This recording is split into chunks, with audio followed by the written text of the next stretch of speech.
अस्सलामुअलैकुम welcome back to C programming for absolute beginner series. इस video में हम डिस्कस करेंगे एक्सटर्न स्टोरेज क्लास को और समझेंगे कि एक्सटर्न क्या होता है, क्यों यूज करते हैं और स्कोप और लाइफ टाइम क्या होता है, किस तरह से हम अपने प्रोग्राम्स के अंदर इसको यूज कर सकते हैं। तो स्टार्ट करते हैं, समझते हैं कि एक्सटर्न क्या होता है सी में। एक्सटर्न एक स्टोरेज क्लास है सी लैंग्वेज में। इसका काम होता है एक फाइल के वेरिएबल को दूसरी फाइल में एक्सेस करना। यानी अगर हमारा वेरिएबल एक फाइल में बना हुआ है और हम इसे दूसरी फाइल में एक्सेस करना चाहते हैं, तो बगैर दोबारा डिक्लेयर किए तो हम एक्सटर्न का यूज करते हैं।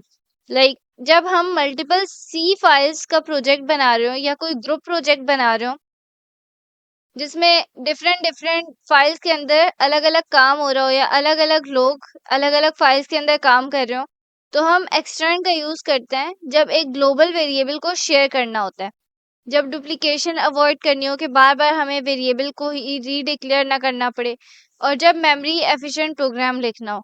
तो सबसे पहले सिंटैक्स समझते हैं। सिंटैक्स क्या होता है हमारे पास एक्सटर्न का। तो सबसे पहले हमारे पास एक्सटर्न कीवर्ड आता है एंड देन हमारे पास डेटा टाइप आती है और फिर हम वेरिएबल का नेम लिख देते हैं। ये हमारे पास सिंपल सा बेसिक सा सिंटैक्स है जिसमें हमारे पास एक्सटर्न कीवर्ड है।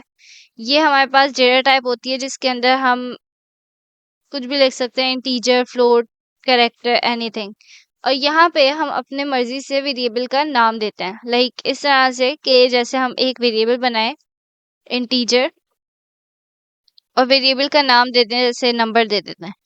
ठीक है, तो इस तरह से हम क्या करते हैं, एक्सटर्न स्टोरेज क्लास को यूज करते हैं एक्सेस करने के लिए अपने वेरिएबल को किसी दूसरी फाइल के अंदर।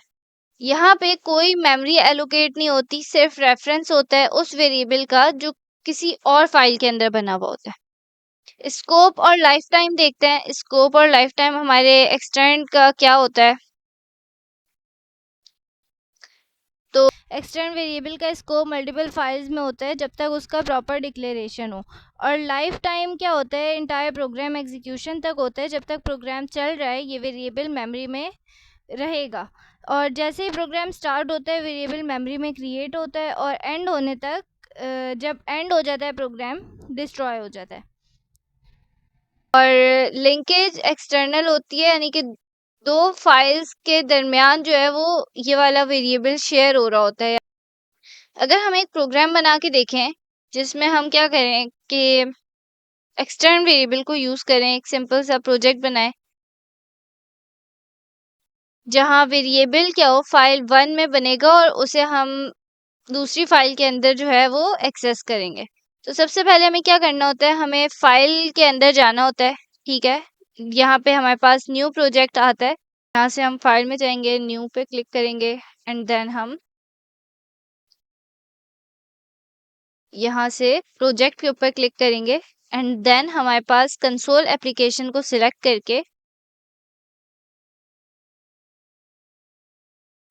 एम्प्टी फोल्डर में या फिर जो भी चाहे हम कहीं पे भी इसको सेव कर सकते हैं। ठीक है, मेक श्योर आप एम्प्टी फोल्डर में करें, ज्यादा अच्छा है। तो इस तरह से आपके पास एक मेन फाइल बन जाएगी। ठीक है, और उस मेन डॉट सी क्या है, एक ऑटोमेटिक फाइल ओपन हो जाएगी। आपको एक और फाइल बनानी है, सोर्स फाइल। ठीक है, आप यहाँ से क्या करेंगे, कंट्रोल एन प्रेस कर लें या फिर वहां से फाइल बना लें।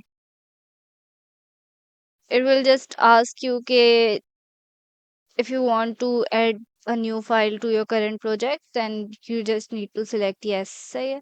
उसके बाद जो है हम क्या करेंगे, इस फाइल को नेम सेव करके नेम दे सकते हैं, अभी दे दें या बाद में दे दें। ठीक है, अब ये क्या है, ये हमारे पास मेन फाइल है और ये हमारे पास क्या है, फाइल 2 है, यानी कि ये मेन और ये 2। यहाँ पे हम वेरिएबल डिक्लेयर करेंगे एंड देन यहाँ पे हम एक्सेस करेंगे। अब मेन डॉट सी जो है हमारे पास फाइल है जो ये वाली, इसके अंदर हम क्या करते हैं, एक वेरिएबल डिक्लेयर कर देते हैं हैश इंक्लूड। ये क्या होता है, हमारा प्री प्रोसेसर डायरेक्टिव होता है। और यहाँ पे हम स्टैंडर्ड इनपुट आउटपुट लाइब्रेरी को इंक्लूड करेंगे जिससे हम प्रिंटफ और स्कैनफ के फंक्शंस को यूज कर सकते हैं। आगे हम एक वेरिएबल सिंपल सा डिक्लेयर कर देते हैं नंबर के नाम से, ठीक है, और इसको हम इनिशियलाइज कर देते हैं फॉर एग्जांपल 10 से। सही है। अब इसी वाले वेरिएबल को हम चाहें तो मेन डॉट सी के अंदर हम क्या करेंगे, एक्सेस करेंगे। इस फाइल में हमने क्या किया, वेरिएबल डिफाइन किया और मेमोरी भी एलोकेट हुई, ठीक है। इसके अंदर हम मेमोरी एलोकेट नहीं करेंगे, सही है। इसके अंदर हम डायरेक्ट क्या करेंगे, उस जो हमने वेरिएबल दूसरी फाइल के अंदर बनाया था उसको एक्सेस करेंगे। कैसे, हैश इंक्लूड stdio.h, ये क्या करेगा, हमारे पास स्टैंडर्ड इनपुट आउटपुट लाइब्रेरी को इंक्लूड करा देगा। उसके बाद हम वही एक्सटर्न का कीवर्ड यूज करके एक्सटर्नल वेरिएबल को एक्सेस करना चाह रहे हैं, तो हम क्या करेंगे, एक्सटर्न इंट जो डेटा टाइप थी हमारे पास, और उसके बाद क्या हमारे पास नाम था वेरिएबल का, वो लिख देंगे। हमने नाम लिखा था नंबर। हम कह रहे हैं कि एक वेरिएबल नंबर कहीं और डिफाइन हुआ है, मुझे बस उसकी वैल्यू चाहिए, ठीक है। अब यहाँ पे हम मेन फंक्शन अपना ओपन करते हैं, मेन,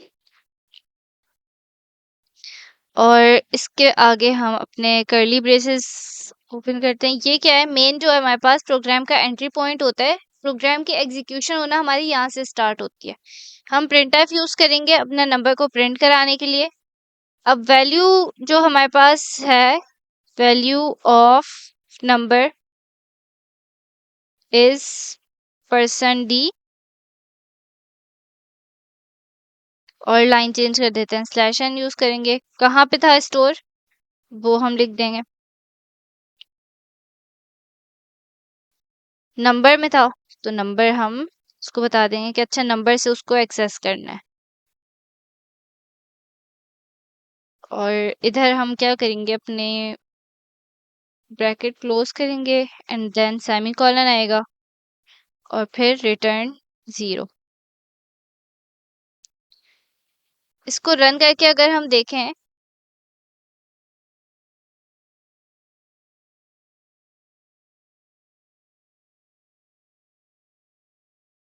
तो हमारे पास वैल्यू ऑफ नंबर इज 10 आ गई, कि मतलब हमने इस वाली फाइल के अंदर क्या किया,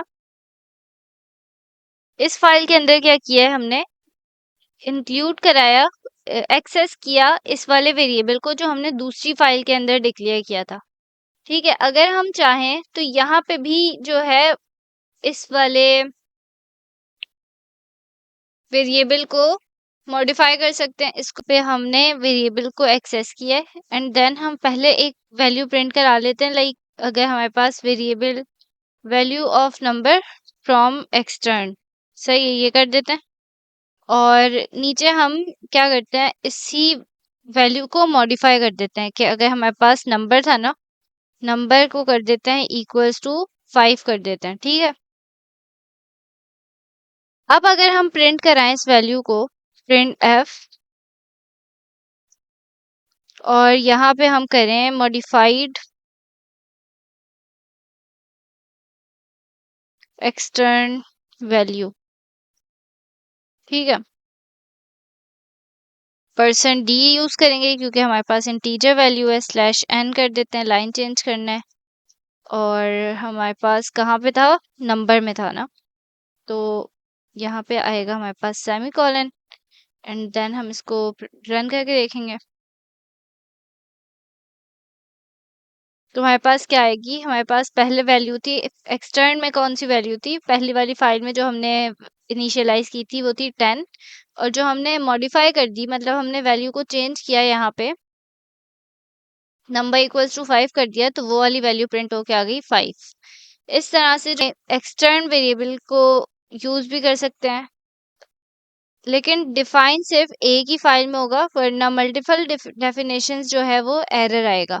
तो एक्सटर्न सिर्फ डिक्लेरेशन होती है, डेफिनेशन नहीं होती। डिफाइन हम एक ही बार करते हैं वेरिएबल को, जो हमारे पास इस तरह से हम डिफाइन कर रहे होते हैं, और एक्सटेंड के साथ हम सिर्फ और सिर्फ डिक्लेयर कर रहे होते हैं, डिफाइन नहीं कर रहे होते हैं। मेमोरी से उस फाइल में एलोकेट होती है जहां वेरिएबल डिफाइन होता है, लाइक यहाँ पे मेमोरी एलोकेट होगी। एक्सटर्न वेरिएबल क्या है? ग्लोबल है, लाइफ टाइम प्रोग्राम के एंड तक होता है, और लिंकेज एक्सटर्नल होती है, यानी मल्टीपल फाइल्स कम्युनिकेशन होती है। अगर वेरिएबल डिफाइन नहीं हुआ, सिर्फ एक्सटर्न लिखा हुआ है, तो कंपाइलर क्या होगा? एरर देगा। उसके बाद अगर हम देखें, तो जब आप लार्ज प्रोजेक्ट्स बना रहे होते हो जिसमें मल्टीपल फाइल्स हो, जब हर मॉड्यूल अपना काम कर रहा हो लेकिन कुछ शेयर्ड वेरिएबल्स यूज हो रहे हो, तो हम क्या करते हैं? एक्सटेंड का यूज करते हैं। और जब मेमोरी ऑप्टिमाइजेशन चाहिए हो, लाइक मेमोरी एलोकेशन हमें बार बार नहीं करनी, तो क्या करते हैं? हम एक्सटेंड का यूज करते हैं। तो आई होप आपको समझ आया होगा एक्सटेंड क्या होता है, क्यों यूज होता है, सिंटैक्स और इसका ब्रेकडाउन हमने देखा है, और कोड को भी है। अगर आपने अभी तक मेरा चैनल नहीं सब्सक्राइब किया तो सब्सक्राइब कर दें, और वीडियो हेल्पफुल लगी तो लाइक कर दें। अल्लाह हाफिज।